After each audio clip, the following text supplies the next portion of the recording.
Salut à tous. Aujourd'hui je vais vous expliquer comment je procède pour réparer une chambre à air de vélo.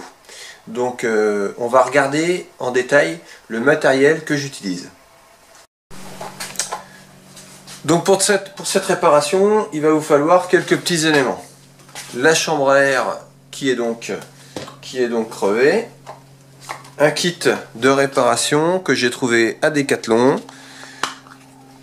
Donc ce kit de réparation il comprend un petit tube de colle spécial chambre à air et donc quelques rustines de différentes tailles.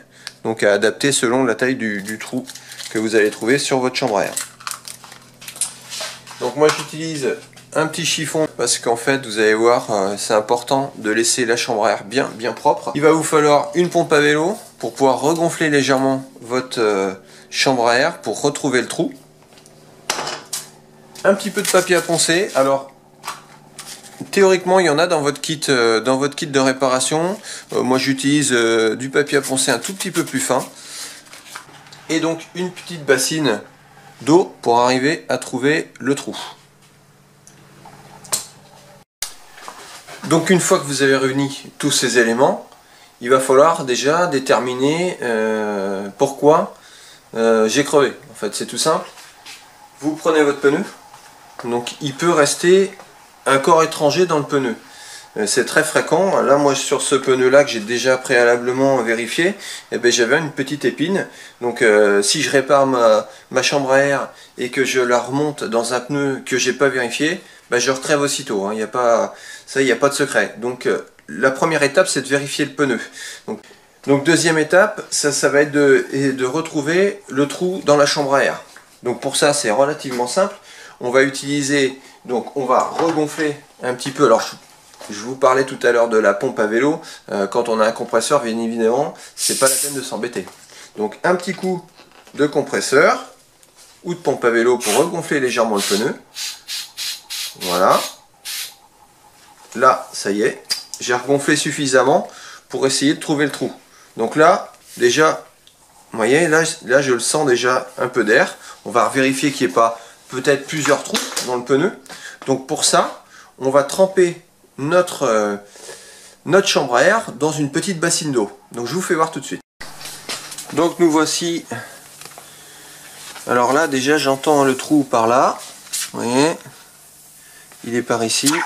Donc voilà, on entend tout de suite que j'ai trouvé le trou. Donc là vous faites tout le tour du pneu et dès que vous repérez un trou, vous faites une petite marque. Alors là, ce que je vais faire moi, voilà, je sais qu'il est ici. Donc je prends un chiffon, j'essuie bien tout ça. Là je l'ai repéré, je le vois bien. Je l'essuie et tout de suite, je prends un marqueur et je le marque. Voilà, ça c'est la première chose à faire. Voilà, le trou est au milieu, là on le voit bien à la caméra. Voilà. Donc une fois qu'on a repéré notre trou, il faut maintenant le réparer. Donc avant de faire quoi que ce soit, on va redégonfler notre chambre à air. Si elle n'est pas totalement dégonflée, on la dégonfle. Il faut surtout pas travailler sur une chambre à air gonflée. Ça c'est une bêtise, puisque l'air qui est à l'intérieur va avoir tendance à s'échapper et ça va avoir tendance à pousser légèrement ou la colle ou la rustine. Donc il faut vraiment qu'elle soit quasiment dégonflée. Deuxième étape, on va prendre du papier de verre et on va poncer à l'endroit où on va positionner notre rustine. Alors vous voyez, moi je me suis positionné une petite cale avec un léger arrondi. Donc comme ça abîme pas ma chambre à air. C'est assez pratique. Donc pourquoi on va poncer la chambre à air? Alors tout simplement, je vais vous montrer, j'espère qu'on va le voir à la caméra. Donc sur les chambres à air, on a quelques petits dessins de sillons, voilà, on les voit très bien. Et bien ces sillons, il faut les supprimer avant de coller notre chambre à air. C'est impératif, sinon l'air peut s'échapper par ces micro-sillons là. Et du coup, le problème c'est que rustine ne sera pas vraiment complètement plaquée sur notre chambre à air, et donc avec le temps, la chambre à air va certainement se dégonfler. Donc le mieux c'est de créer vraiment une zone complètement plate. Voilà, donc là pour ça j'utilise un papier de verre assez gros, donc je sais pas, c'est du 80, et je finis avec un petit papier de verre un peu plus fin pour bien lisser le tout, histoire de lisser ma chambre à air à l'endroit où je vais poser ma rustine. Donc faites attention à ne pas perdre de trou quand même. Voilà, moi j'ai bien lissé, là je sais où est le trou, donc c'est bon, je le vois bien. Donc là, tout est lisse, j'ai plus mes sillons, donc je vais pouvoir poser ma colle. Donc je vais appliquer la colle, je vais aussi déterminer la dimension de ma rustine. Donc là je vais prendre la petite ronde, ça sera très bien. Donc la colle, je vais en étaler autour du trou, hein. Voilà. J'étale bien. Il faut que ça soit évidemment plus grand que la zone de ma rustine. Donc j'étale bien ma colle. Et alors une étape aussi qui va être très importante, c'est d'attendre que la colle soit légèrement sèche. C'est pas la peine d'appliquer la rustine de suite, ça sert à rien, ça collera pas. Donc ce qu'il faut attendre, c'est que la colle soit légèrement filandreuse. Voilà, donc le temps de séchage est terminé. Donc maintenant on arrive à voir que dès que j'appuie sur ma rustine, j'arrive à faire quelques fils sur la colle. Donc ça veut dire que la colle est prête. Et on va pouvoir maintenant poser la rustine. Donc sur la rustine, il y a un petit papier transparent sur le haut de la rustine, mais ce papier vous l'enlevez pas. Vous l'enlevez surtout pas, pour le moment en tout cas. Donc vous appliquez la rustine sur le trou et vous exercez une pression. Alors l'idéal c'est de laisser sécher quelques minutes, et moi j'applique une petite presse qui va permettre de bien faire ma pression sur ma rustine. Donc voilà, on se revoit dans quelques minutes une fois que le collage est terminé. Donc voilà, après quelques minutes de séchage, on va pouvoir retirer la pince.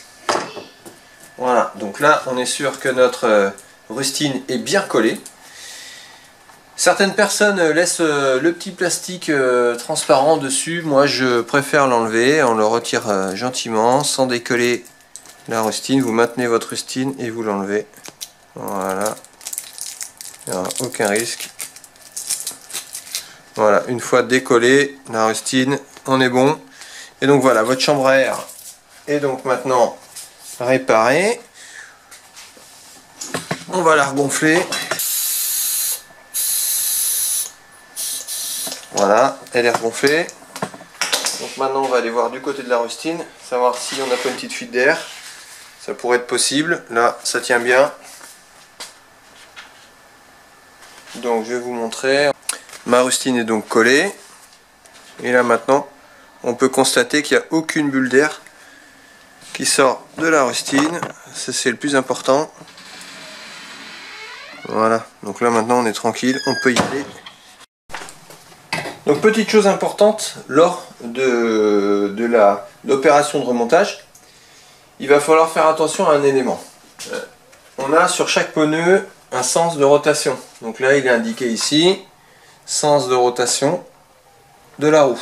Donc faites bien attention à bien remonter votre pneu dans le bon sens de rotation de la roue.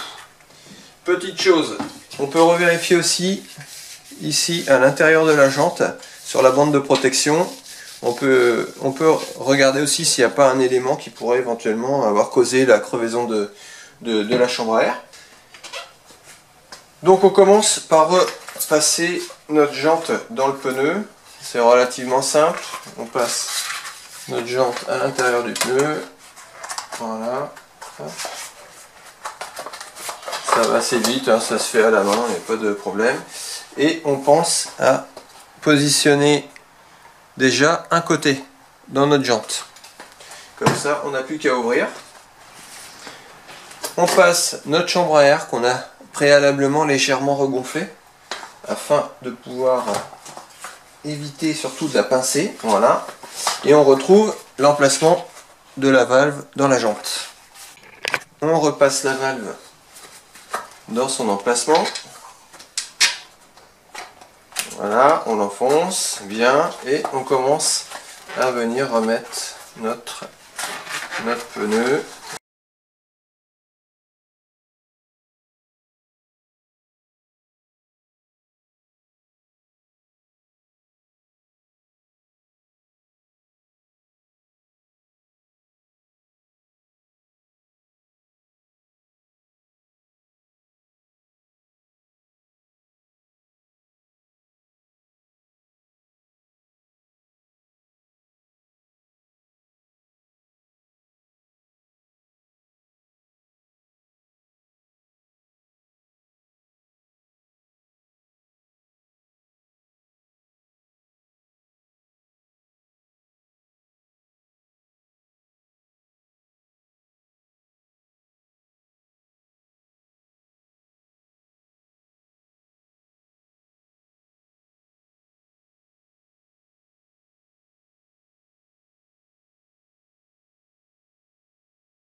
La valve est bien droite. Moi je fais toujours un petit coup comme ça autour de mon pneu.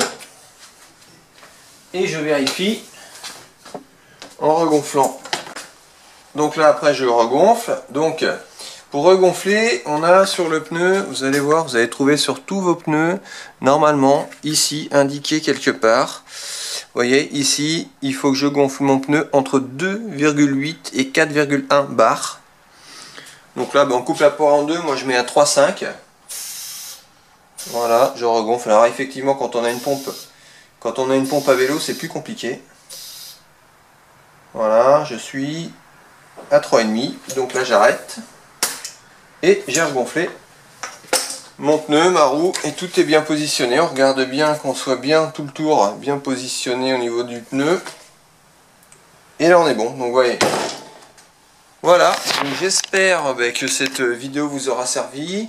Je précise que c'est vraiment ma méthode à moi. Je ne sais pas trop comment font les autres, il y a certainement des gens qui font différemment et ça doit marcher tout aussi bien. En tout cas moi je fais ça depuis des années, ça a toujours bien marché donc je vois pas pourquoi je continuerai pas. Donc voilà, n'hésitez pas à laisser des commentaires, savoir si vous avez d'autres méthodes, aussi si vous faites quelque chose en supplément. Voilà, n'hésitez pas à m'en faire part. Et puis moi j'espère vous revoir très bientôt sur la chaîne. Allez, ciao!